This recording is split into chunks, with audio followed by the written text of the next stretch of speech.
Hi, this is Dr. Emily Park. In today's Functional Health Minute, I'm going to go over a case study of reversing high cholesterol with diet changes. So this patient is a 66-year-old female, and she had at least 10 years of high cholesterol before coming in to see me for her first functional medicine appointment. I'm going to give you her cholesterol numbers when she first came in. So her total cholesterol was 322. Ideally, it should be below 200. Her HDL, which is her good cholesterol, is 116. Above 60 is usually heart protective, although there is some data to say that too high of HDL in the wrong type of HDL particles can be harmful as well.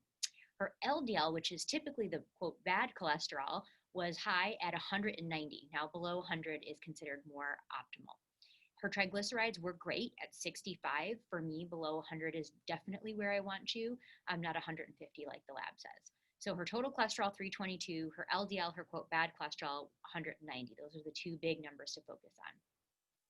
So I did a 30-day paleo reset with her, and then we wanted to recheck labs right afterwards so she could actually see the diet changes, without question, what did it look like before doing any food reintroductions. So we did that, and her total cholesterol came down to 229, her HDL to 107, her LDL, which is the bad cholesterol, 115, and her triglycerides to 36. So this is with a simple 30-day paleo reset.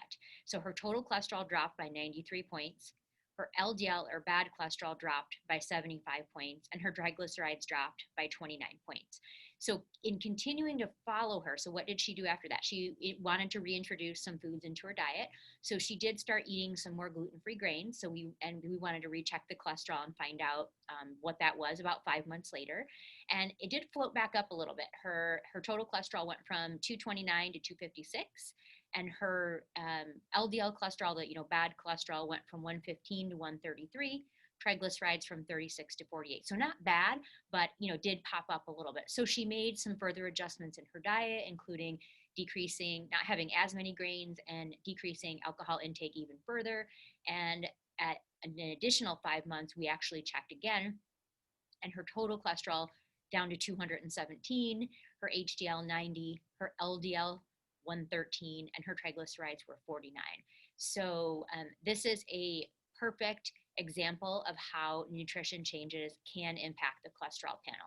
Now, does it go this way for everyone with high cholesterol? Does a paleo type diet change everything and reset everything? Absolutely not. It is, there isn't one great diet for everyone. And you might look back at some previous videos I did on high cholesterol. There are some people that genetically, don't do well with high amounts of saturated fat in the diet. And that is only saturated fat, not all fats. Some people have a genetic kind of predisposition and do better with lower saturated fats. But for most people, lowering cholesterol has to do with carbohydrates, alcohols, and sugars in the diet. And this case study does a beautiful job kind of showing how powerful a simple 30-day paleo reset can be. This is Dr. Emily Park with your Functional Health Minute.